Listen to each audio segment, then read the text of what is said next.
Namo Buddhaya Bante. Apakah ada pedoman dalam membantu kerabat atau keluarga yang punya pandangan awal yang ekstrim agar berpandangan lebih bijak ke depannya? Ya, saya persilakan Bante. Iya, ya tadi juga telah disampaikan oleh terutama Bapak Lukman bahwasanya dua hal memang harus kita tengarai di sana. Mana yang memang universal dan mana yang memang partikular.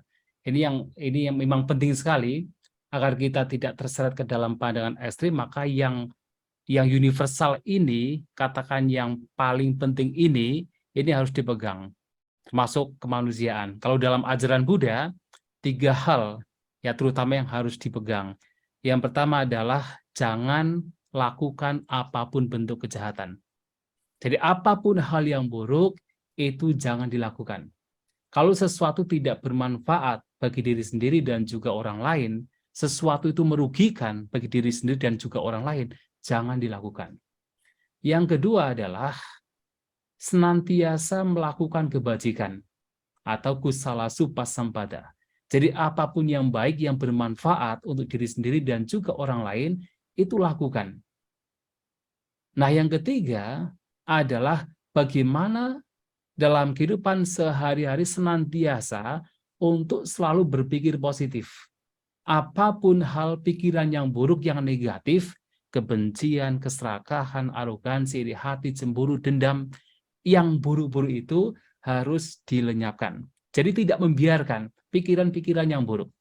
Nah, kalau 3 ini yang menjadi katakan ajaran agama yang sifatnya universal ini dipegang, maka seseorang tidak akan terseret ke dalam pandangan yang ekstrim. Dan itu yang penting.